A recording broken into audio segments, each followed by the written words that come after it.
Hey everyone, Rick at Healing Field Farm, day 70 of our 100-day homestead challenge. On my way to feed the chickens. Already fed the pigs.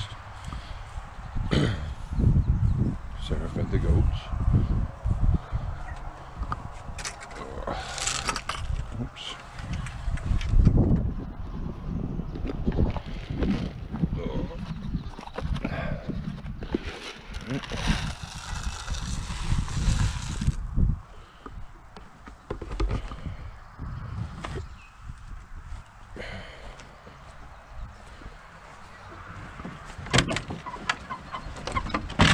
Morning.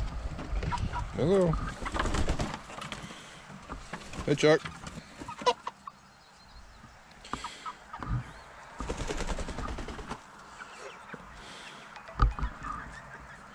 Come on, you're always the last one out.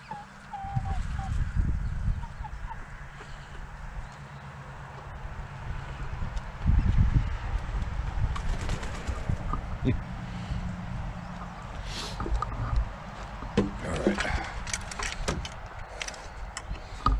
They're good. Just check on the baby chicks real quick and get the greenhouse open.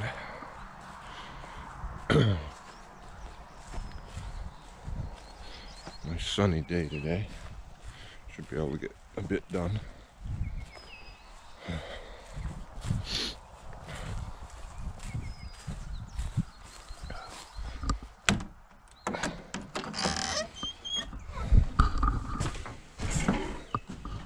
Hello chicks.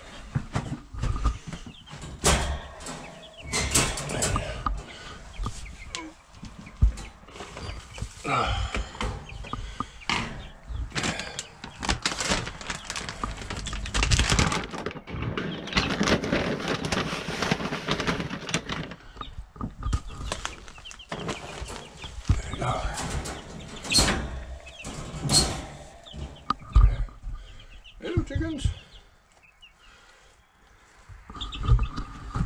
Some good looking chicks.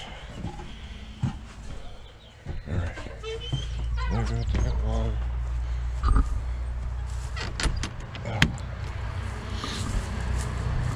So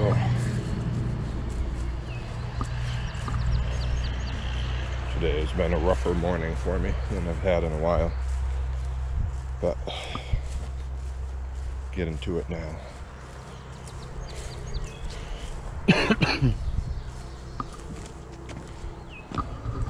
The pigs are laying in the trough eating.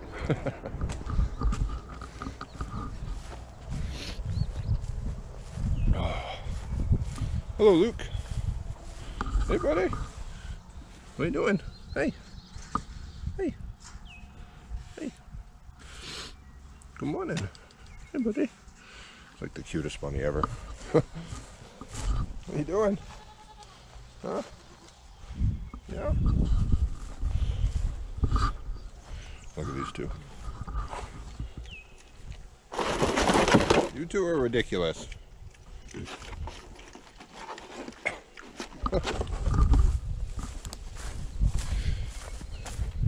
They're characters. Hey ladies. Hello. Hello. Hello. Hey. Oh, them horns are really coming. Yeah. Yeah, they are. Look at them. You can see them now. Yeah. Hey. Hey. You doing, Tully? Hey. So breezy.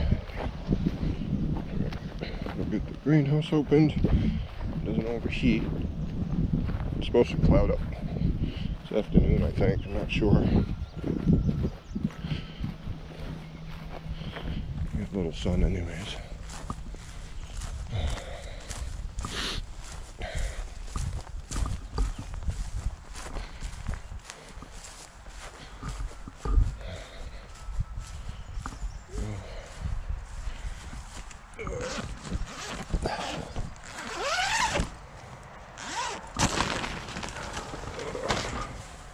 I watered everything pretty good last night, so these onions are coming up.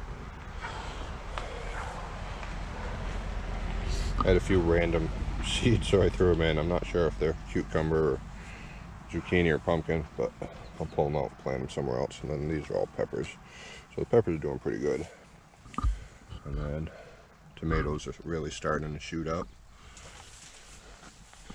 So that should be good to plant here in about a week and a half. I'm hoping for next weekend. So, yeah, these are coming in great. There and there. Those onions haven't popped yet. Or celery. I think it started raining. Yep. Yep. A little sprinkle.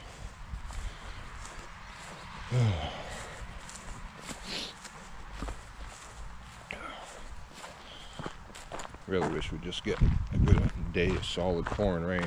Really need it. So we got all the straw out on the sunflower bed. So that's good. And then I ended up moving our water barrel. I just wasn't getting enough lift from behind the greenhouse, even 4 feet up. So I put it way up on the hill, and then I hooked up the pump to it, and works pretty good. But we go through about a tank every day and a half, so to water everything. But, the potatoes take quite a bit of water because it takes a bit to get inside that planter. So,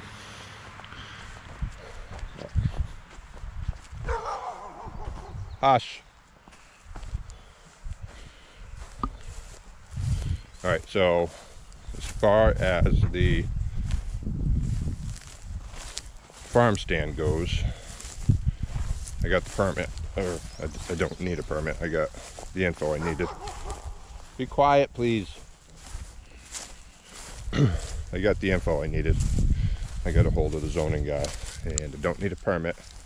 And I just really have to be about 18 feet from the road, which I am. It's like 35 feet from the center line, but so I'm like kind of blocked by the tree a little bit. I put in this area that I mowed, and then it'll only be like 6 by 8, but you'll be able to see it really decent from the road. And then we'll get a sign out there too, and then we'll have a place to sell some produce this summer. So I'm gonna run down and get some lumber, and then I'll be starting that. I gotta get the cement blocks in place, some footings, and then start framing it. But that'll be probably tomorrow's plan. We're gonna start building it. I gotta go get the materials first, make sure that the mill's open. So I have a few 2x4s, but not really enough to get it all framed up. Alright, so I'm heading down to the mill, and hopefully they're open, because they do tend to close on Fridays some days. So hopefully I can get what I need. But I want to talk to you guys about why you should be homesteading.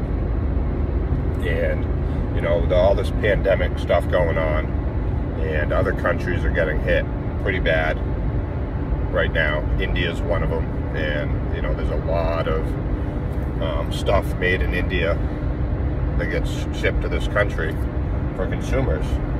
And you know, their country right now is being decimated by the virus, which means product isn't being made, and there's already some shortages here and there.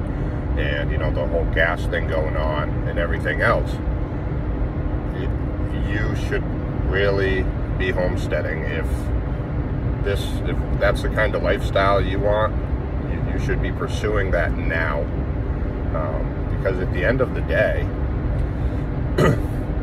you know, money, you could wake up tomorrow and that $50 in your wallet could be worthless. It could. And at the end of the day, what's going to matter is your food supply and your water. And when it comes down to it, it's not the rich that are going to be in control of the world. It's going to be whoever's controlling the food supply. And if you're growing your own food, you're not going to have to worry about shortages and stuff like that. So if that's the lifestyle that you want to pursue, like I said, now's the time to do it. Follow those dreams. Get your debts paid off best you can, and focus on growing your own food, raising your own food, your canning and preserving and stuff like that. Get all that stuff going, and you're not going to have to worry down the road when these massive shortages hit, and everybody's saying that they're gonna, and it's gonna be a mess if it does. The economy is struggling enough. Yes, there's a lot of jobs out there, but nobody's working. Nobody wants to work right now. The government's giving them a handout, and they'd rather stay home and be safe. And to some extent, I get that.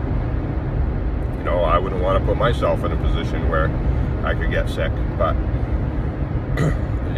people have to go to work to keep the economy going. But we as a world, not just a country, we're in a tough spot right now, and it's going to be a while to dig our way back out. So I would urge you, if you want to homestead, you want to farm, you want to raise your own food and animals and stuff like that, now is the time to get to it. Don't put it off, because things could go south really quick, and the shortages could hit the supermarkets and everywhere else, and you really need to be prepared. So I would urge you, if you want to farm or homestead, really definitely seriously sit down, make a plan, and start pursuing those goals and dreams, and start homesteading, start farming, and take care of yourself and your family, and make sure that you guys are going to have everything you need. So, and then on the other side of that, all that cold weather that they got in the west a few months back, it decimated a lot of crops. So grain prices are skyrocketing right now, and they're just going to get higher. So at the same time, if you're raising animals, you should definitely be planning on seeking alternative ways of feeding them, whether it be growing crops specifically for them, like oats and corn, and chicken garden and stuff like that, because that's going to keep the cost down for you, and it's going to get to the point where it's not even financially viable to be raising your own animals. So you definitely have to think of the big picture there, and there are other ways and options to feed your animals. Obviously pasture raised, you can pasture raise chickens, you can pasture raise pigs, goats, but at the same time, they do still need certain vitamins and stuff. So, look into that and keep that in the back of your mind as well. But, it's important, and we live in a scary time, and the choice is really in our hand. Are we going to rely on the world to provide everything for us, or are we going to rely on ourselves and take care of our families? Because that's what it's going to come down to, I think. So, all right, well, I'm pulling in the mill and do not see any car. Oh, there's a car. So, all right, so I'm pulling in the mill, and I'm going to see what I can get for lumber, and then probably start that farm stand tomorrow. All right, so I got enough lumber for the deck to frame it up, and then put the decking down. And then I have a few more 2x4s at home. I may end up taking the grape arbor apart. I really wasn't happy with how it came out anyways, and I think I made it a bit too tall. So if I need more, I think I'm going to take those apart, and then get this grape stand up. Sarah planted the grapes, and I'm pretty sure they died anyways. So we'll do a different kind of grape arbor, I think. But so today, when I get back, I'm going to focus on the foundation and get the blocks in place, and dig it out and all that. And then tomorrow we'll start framing, and probably start it tomorrow. We'll finish it by the end of next week. I'll have to get some more lumber. They didn't have everything I needed, so I got what I could get, and then they'll be milling again Monday. So, and we'll go from there. So this has been day 70 of our 100-day homestead challenge. And again, guys, just remember, if homesteading's on your heart, on your mind, now's really the time. Get into it. Don't wait until food's out at the stores and everything else. And I'm not trying to panic anyone, but it's a reality that this could very well happen, and you want to be prepared. You got to take care of yourself and your family. And even if you live, in a city, start growing your own food somehow. Container garden, grow stuff in buckets. Do what you got to do, but do it, because things could go south really quickly, and it could get really scary for a while. So, but again, that's it for day 70. Thanks for watching, guys, and we'll see you tomorrow. We'll get that farm stand going. So have a good day. Thanks for watching.